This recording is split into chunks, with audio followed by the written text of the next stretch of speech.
What's up, people? It's your girl Margarito here. If you're new to this channel, hit the red button below, and as you're watching this video, hit the like button. And as you can see, guys, from the title, today I'm doing a homemade Baileys, or creamy liquor as you wanna call it, and these are the things that I need for me to make it. I know it is one of those weekends that you feel like, no, today I want to do something creamy. I don't want any hard stuff. I don't want any other thing other than this. So I decided to take you guys along with me. And as you can see, I need Nescafe, I need some Smirnoff vodka, and my milk. So I'm gonna put the Nescafe into the milk, hot milk of course.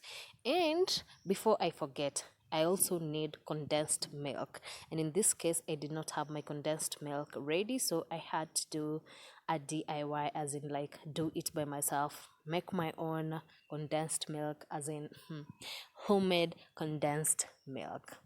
And it does not take a lot to do it. It's just some milk and sugar and low heat. You keep stirring till you have the right consistency, or the consistency that you prefer for your condensed milk, and that is basically it.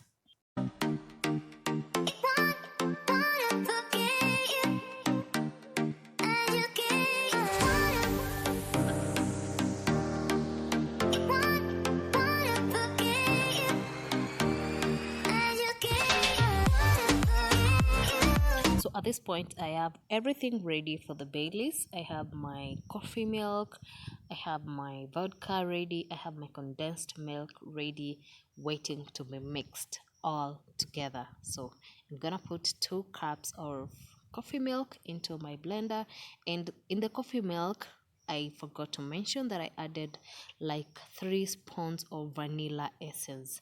When you guys take Baileys, I know there's that vanilla taste that comes from afar that gives it a certain taste that is heavenly. And as you can see, guys, that is my readily condensed milk. I didn't want it thick, so I'm gonna do the rest of it. It was 1 cup and a little bit of it. I'm going to put it in. And condensed milk really needs a lot of patience. It needs a lot of patience while stirring it, waiting for it to change the color, for the consistency to be the right one that you'd prefer. And at this point, as you can see, guys, it's time for me to put my vodka, and I chose sminorf because it also has some nice heavenly. So as you can see, I'm pouring 1 cup. I had put 1 cup of coffee milk, another cup of condensed milk, and now I'm adding another cup of vodka. And I think my mixture is ready for blending. As you can see, I can't wait to taste it. I can't wait.